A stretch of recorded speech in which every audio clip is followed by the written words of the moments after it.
The NFL trade deadline is just under a month away, and we could see the Denver Broncos make a move as potential buyers. I'll never forget, 2 years ago, the Denver Broncos were sitting at 1-5 after an ugly loss to the Kansas City Chiefs on Thursday Night Football.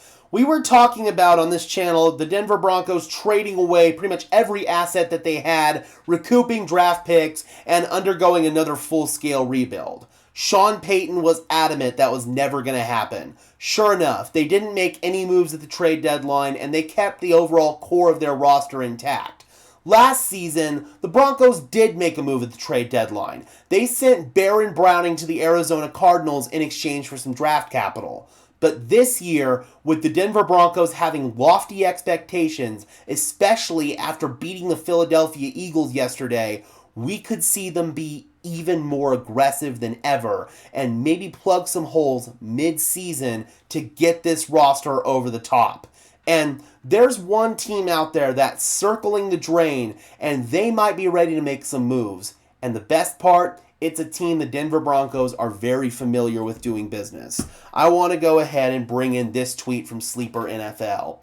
Saints veteran players are drawing trade interest and could become available in the next few weeks, per Nick Underhill, who's basically the Mike Klis of the New Orleans Saints. New Orleans, they've only won one game to this point. They're circling the drain, and it seems that they're ready to continue their rebuild and offload some of these veteran players in exchange for draft assets. And with the Broncos and Saints being so familiar with each other, they just did the Devon Vele trade. Sean Payton and Mickey Loomis have an excellent relationship. We could see the Broncos maybe be one of those teams to pluck one of these veterans from the New Orleans Saints. There's one player on defense that I've got in mind.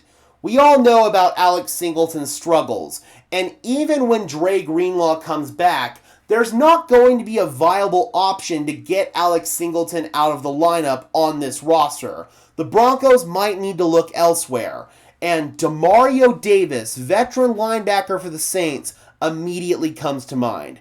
Yes, he's 36 years old, but he's still playing at an incredibly high level. I want to go ahead and bring in the PFF grades for linebackers this year. I know that PFF grades are not everybody's cup of tea, but I want to say this every single time I use them. They're a good baseline tool to evaluate players based on their film. They're not perfect, but they give you a pretty good idea on how a player is doing out there. And these grades pass the smell test when you watch the film.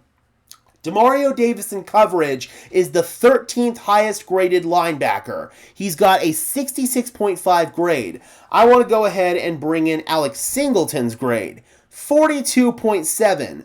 That's 43rd out of 51 eligible linebackers who've played at least half of their snaps this year. And Justin Sternad, he's not much better. He's the 36th graded linebacker at a 49.3. So neither one of these guys are great, and even when Dre Greenlaw comes back, you're going to have a massive weakness at the other linebacker spot that Denver is going to have to fill. And with Demario Davis, he's a veteran player. He could slide into any system from a mental perspective and learn it. With Dre Greenlaw coming back, he could be your green dot player. He could be the quarterback of the defense. He could be the guy calling out signals. That's what Alex Singleton does, and that's the main reason why Alex Singleton is still in the lineup, at least in my opinion.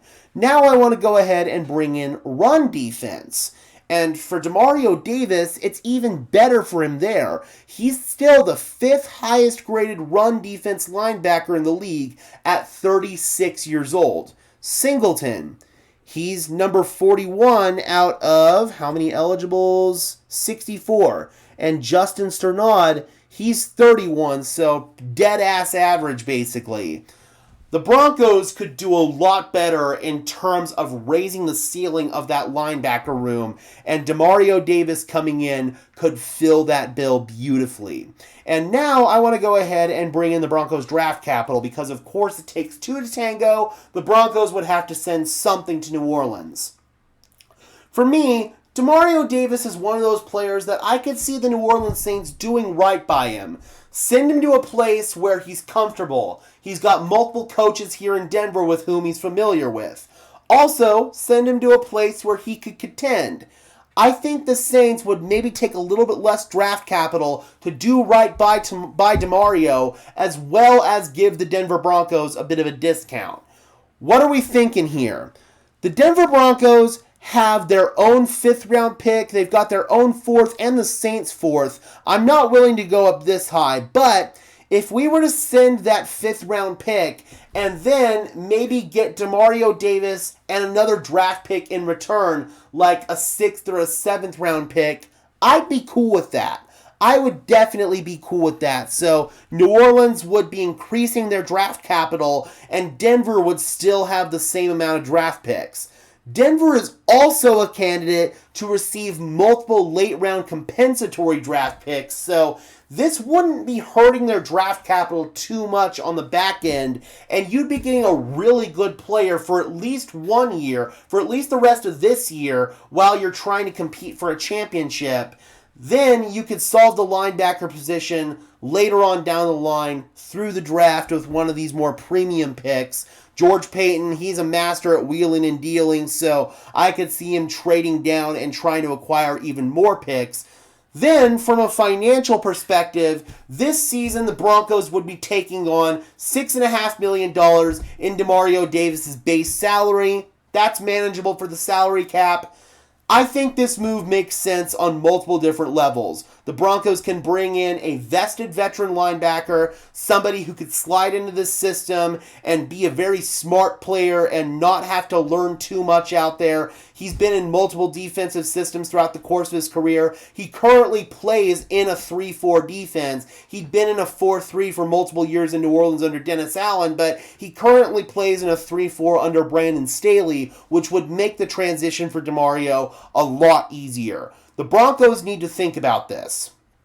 I've got another player for New Orleans who I think the Broncos could be interested in on the offensive side of the ball. That's going to be for another video. But Demario Davis, I think the Denver Broncos should give the New Orleans Saints a call and at least see if Demario is available. He might not be. That might not be a player the New Orleans Saints are willing to part ways with, but if they are, I think Denver should pounce. Alright guys, let me know in the comment section below. Do you think Demario Davis would be a good addition to this Denver Broncos roster? Even at 36 years old, he's still playing at a high level, but let me know your thoughts, Broncos country. I would love to hear from you as always. Be sure to leave a like on this video as well as subscribe and ring the bell so these videos appear in your notification feed. I would really appreciate it, guys. Those are both free and easy ways to show your support. It helps tell YouTube's algorithm to push us out, and it helps us get seen by more and more members of Broncos country just like you and me. Additionally, if you guys want to go above and beyond in supporting the channel, please consider becoming a channel member today. I would really appreciate it. It's not mandatory whatsoever, but if you want some extra perks and incentives in exchange for helping me out and helping the channel grow, the link is in the description below.